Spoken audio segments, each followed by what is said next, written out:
Bienvenidos una jornada más al Palacio de los Gobernadores, donde se están desarrollando dos seminarios en el marco de la 38ª edición del curso de verano de la UCA en San Roque.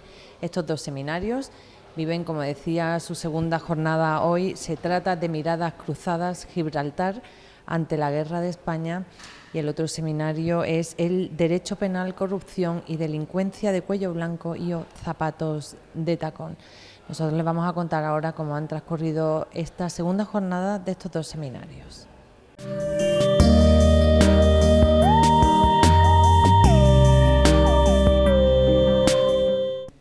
El seminario Miradas Cruzadas, Gibraltar ante la Guerra Española, tiene como segunda de las conferencias, de las ponencias, dentro del programa de esta segunda jornada, una conferencia que lleva por título Una quinta columna sobre el fascismo gibraltareño durante la Guerra Civil Española. Se trata de una ponencia que va a impartir Gareth Stocky, a quien ya damos la bienvenida. Muchísimas gracias por atendernos. Nada.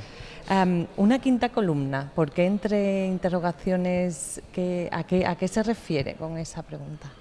Bueno, mi presentación será sobre, fascismo gibraltareño. Pero de verdad, la mayoría de los afiliados de Franco en Gibraltar no fueron fascistas.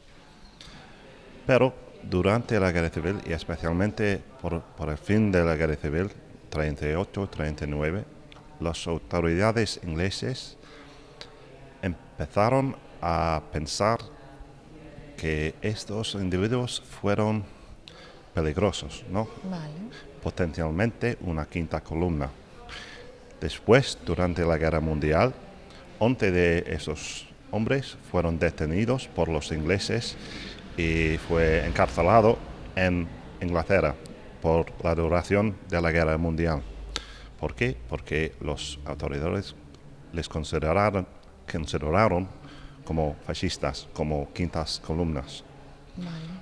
¿Se conocen esas con nombre y apellidos, esos hombres? Sí, hay muchos fondos en los archivos de Kew en Londres sobre eso, especialmente en los fondos de gobernación, nuestro Home Office. Vale. Y fueron pocos, 11 individuos. Sí. Fueron muchos más gibraltareños que siguieron las fortunas de Franco y afiliados de Franco durante la Guerra Civil y posiblemente después, pero estos 11 individuos fueron considerados peligrosos. Muy peligrosos. Muy peligrosos, ¿no? Hombre, sí. Tan peligrosos como para sacarlos de ahí y llevarlos a cárceles inglesas. Exactamente, sí. Y es un poco raro porque en la década antes de la Guerra Mundial, normalmente las autoridades británicas piensan que el problema es la izquierda, es los rojos, comunistas, etcétera, anarquistas. Pero después de 38 y especialmente después de la crisis de Múnich, las autoridades cambiaron totalmente su mentalidad. Y después de 38, septiembre de 38, el problema para ellos fue la derecha o la extrema derecha. La extrema derecha. O sea, que cambiaron el objetivo de enemigo de una parte a otra parte. Y es un cambio total en su mentalidad. De un extremo a otro. Sí. Y coincide también con la llegada de un gobernador nuevo en 38, se llama General Ironside. Su plan, su papel fue a preparar Gibraltar para la guerra contra Alemania y posiblemente contra España de Franco también. Contra una invasión, quizá, Sí, ¿no? y su prioridad fue la seguridad de la fortaleza. Vale. Su predecesor, General Harrington, tenía ideas diferentes sobre Franco, pero por Ironside, Franco y Hitler fue el problema. Entonces, enfocó el problema ahí. De repente cambiaron totalmente su mentalidad a la derecha local. De un extremo a otro. Sí. ¿Es la primera vez que vienes a la zona, Gibraltar, o la has visitado antes? No, he estudiado la historia de Gibraltar hace, casi 20 años. Mi tesis doctoral fue un estudio de relaciones locales entre Gibraltar y el campo, publicado en inglés, pero tristemente no en español. Y hace 20 años he estudiado mucho sobre la zona también. ¿De dónde surge ese interés? ¿De dónde sale? Bueno, originalmente mi amigo íntimo, su padre nació en Gibraltar en los años 50 y en 1998 mi amigo visitó Gibraltar para conocerlo, mirar, ¿no?, su pasado. Después de su regreso a Inglaterra me pidió ayudarle con un artículo sobre la historia de Gibraltar. Vale. Y después, desde ahí the rest is history, como digas. el resto es historia. Sí. Muchísimas gracias Sí. por atendernos. Nada. Estupendo.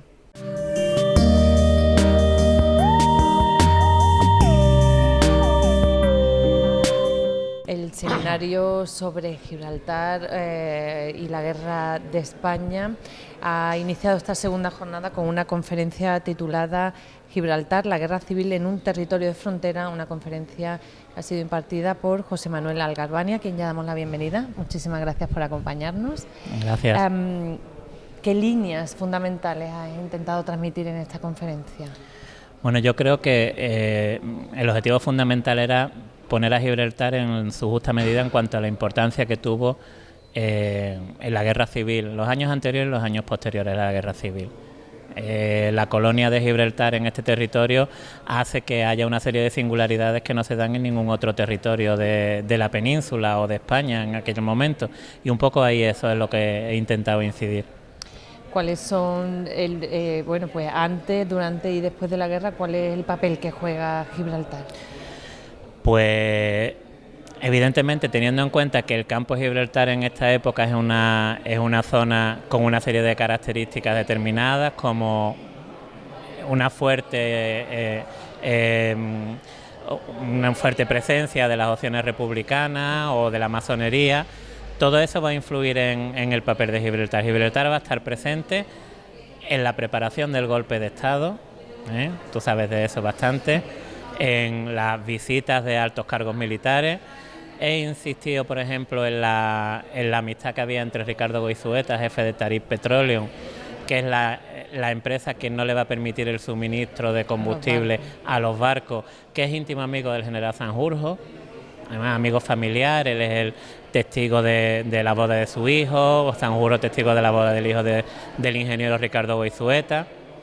Es un enlace importante. Además de esta preparación del golpe de Estado en Gibraltar, que cada día se va indagando más y cada día está más clara, después está la importancia de Gibraltar en plena guerra civil. Y esbozándolo muy rápidamente, de alguna manera es una traslación de la conflictividad social que había en los últimos meses de la Segunda República en el campo de Gibraltar, se va a trasladar a Gibraltar. Y en Gibraltar va a haber pues la importancia como centro de refugiados. Se van a refugiar, calculamos que durante toda la guerra, unas 7.000 personas, 7.000 refugiados. Muchos de ellos van a salvar la vida por existir Gibraltar ahí, porque si no hubieran sido apresados, detenidos y posiblemente hubieran terminado represaliados. Y además de eso, pues esa conflictividad social que va a hacer que la sociedad gibraltareña se divida. Esos 18.000 gibraltareños se van a dividir, la mayoría va a ser partidaria del régimen republicano, sobre todo los gibraltareños de origen obrero, con un papel muy importante de la Trade Union, del sindicato gibraltareño, y la élite gibraltareña, los mandos militares, la élite política, que va a apoyar desde un primer momento a los rebeldes, con ese instrumento de propaganda que va a ser Gibraltar Chronicle, de esa élite gibraltareña. Y que va a estar en consonancia con la idea que tiene también el gobierno británico del papel que tiene que tomar Gibraltar y de la consideración hacia los rebeldes de apoyo desde un primer momento. Salvando algunos aspectos más, quizás eso es lo más importante. Lo básico, ¿no?, que se ha puesto. Muchísimas gracias por acompañarnos. Gracias.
El seminario Derecho Penal, Corrupción y Delincuentes de Cuello Blanco y o Zapatos de Tacón ha iniciado esta mañana su segunda jornada. Lo ha hecho con una conferencia que lleva por título Prohibiciones de contratar con el sector público y corrupción en la contratación pública.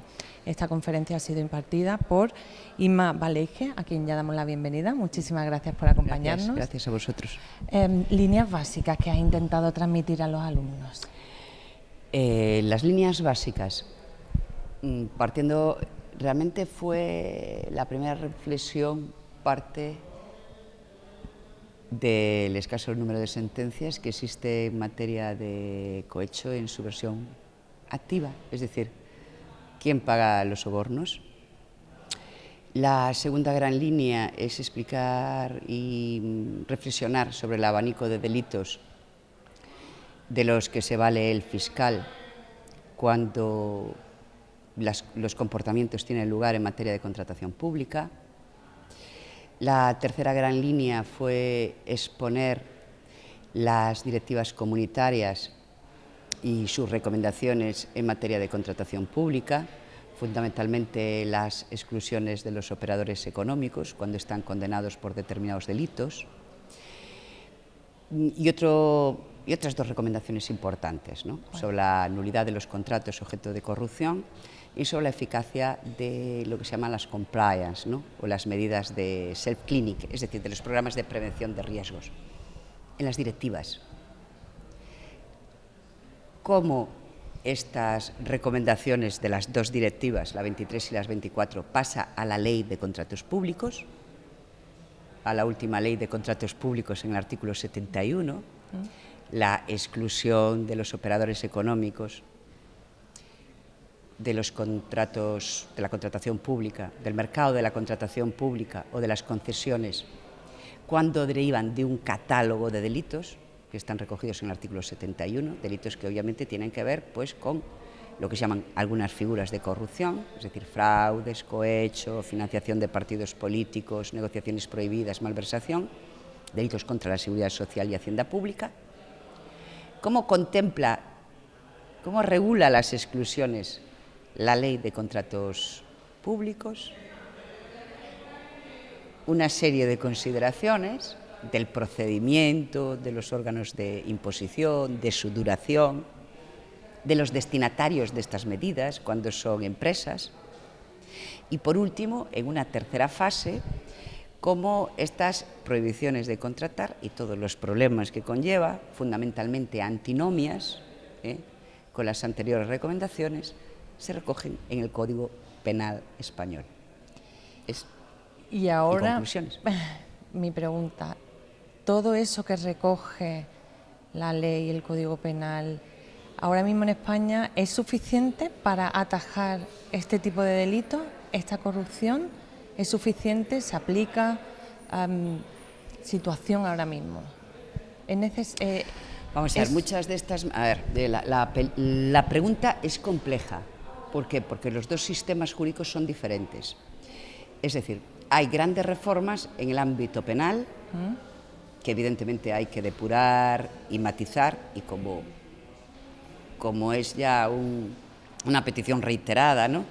También hay que dotar de instrumentos y fundamentalmente de personal a las fiscalías anticorrupción para perseguir este tipo de comportamientos, porque son comportamientos que los que nos interesan, los que causan auténtico daño a la sociedad, son comportamientos muy complejos, de una gran complejidad, que una fiscalía anticorrupción tiene que estar dotada de medios materiales y humanos, y no es el caso. Vale. No es el caso. El Código Penal, bueno, los delitos tenemos algunos que darle una vuelta. Sí. Tenemos que darle una vuelta. Y aquí podrían hacerse algunas valoraciones. Y otra cosa es la legislación extrapenal, la reforma en el ámbito administrativo. Claro, en el tema concreto que era objeto de esta ponencia, estábamos hablando de las prohibiciones de contratar. Vale. Como está regulado en el artículo 71, en principio parece una medida muy draconiana. Lo que sucede es que es draconiana en el papel, pero no lo tengo muy claro que tenga plena eficacia. sobre todo en relación a los grandes protagonistas de una serie de comportamientos, por los espacios, los vacíos, por los espacios de juego, fundamentalmente por los espacios de juego. Ahora bien, qué duda cabe que si se aplica esta medida del artículo 71, que se excluye a los operadores económicos condenados por una serie de delitos de ser licitadores de participación en la contratación pública, pues claro que tiene eficacia para suprimir la corrupción. El problema es el que comenté como punto de partida, por razones del propio ordenamiento jurídico, por razones de la estructura de los artículos, para que me entienda la gente, por la estructura del propio Código Penal, porque una parte de las reformas en materia de Código Penal para combatir la corrupción tiene lugar a partir de 2010 y en este momento se están juzgando comportamientos que son anteriores al 2010, lo que le tiene que llamar la atención a todos los ciudadanos es que hasta el momento encontramos sanciones o condenas de funcionarios o de representantes políticos, pero la corrupción es un baile de dos. ¿Dónde está el otro? O de ¿Dónde tres. está la pareja? Muy bien, muchísimas ¿Al curso gracias. de verano? Muchísimas gracias por atendernos.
El seminario Derecho Penal, Corrupción y Delincuentes de Cuello Blanco y o Zapatos de Tacón ha completado su segunda jornada aquí en el Palacio de los Gobernadores con una conferencia titulada Los partidos políticos y la corrupción. Es una ponencia que ha sido impartido por Joan Bausels, a quien ya damos la bienvenida. Muchísimas gracias por acompañarnos. A vosotros. Partidos políticos y los partidos políticos y la corrupción, Sí. un tema muy de actualidad. Sí. ¿Desde qué enfoque lo vas Bueno, plantear? lo que vamos a hacer va a ser repasar todo el paquete de medidas legislativas que el legislador desde el año 2013 ha ido introduciendo para luchar contra el fenómeno de los partidos políticos y el protagonismo que tienen en la corrupción. Y bueno, vamos a intentar ir repasándolas, poniendo un poco nuestra atención, nuestro foco de atención crítico sobre aquellos aspectos como más simbólicos, porque en realidad siempre se acaba retocando, ¿no?, el Código Penal para luchar contra cualquier problema que tengamos, y muchas veces las aproximaciones penales no son las más adecuadas. Vamos a reflexionar sobre esto y sobre todo me voy a concentrar en la introducción de la responsabilidad penal de las personas jurídicas, que en su momento quedaron excluidos los partidos políticos de esa posibilidad, y desde el 2012 se ha introducido esa posibilidad posibilidad, muy polémica, por cierto, porque alguien ha visto en eso un riesgo de poder disolver o de poder, digamos, intervenir en la política desde los tribunales, pero yo creo que tiene un ámbito de recorrido interesante, ¿no? Porque por supuesto yo creo que puede ayudar de algún modo a estimular la autorregulación de los partidos, a desarrollar mecanismos internos, y tiene la posibilidad, yo creo que tiene argumentos para, obviamente interpretando su aplicación vigente, introduciendo a lo mejor un elemento de reforma, pero bueno, tiene posibilidades yo creo que tiene bastante sentido recurrir a esta institución para afrontar este fenómeno del vínculo de los partidos políticos y sus fundaciones al problema de la corrupción en España. Claro. O sea, que es optimista con respecto a la... ¿No? No soy optimista porque el fenómeno de la corrupción está tan implementado en nuestros partidos políticos, en nuestra cultura, que van a necesitar muchos cambios que van a trascender no solamente al Código Penal, no solo a la ley, sino que van a ser cambios que tienen que ser necesariamente culturales, educacionales. No soy optimista a corto plazo, a largo plazo, pues ya depende del carácter de cada uno. Yo soy optimista y por tanto creo que a largo plazo podemos salirnos de estas. Sí. Pero que es un primer paso, entonces, ¿no? Para intentar atajar este problema. O sea, hay que reconocer que están cambiando las cosas en este país. El hecho de que, por ejemplo, haya habido los primeros procedimientos penales en los que los partidos políticos les está exigiendo responsabilidad penal, empiezan a entrar delincuentes de cuello blanco y también delincuentes de talón, ¿no? En las cárceles. Es decir, hay un cambio de sensibilidad. Yo creo que sí, España en ese sentido está cambiando. Hemos empezado a cambiar, creo que sí. El recorrido. Muchísimas gracias por atendernos. A vosotros.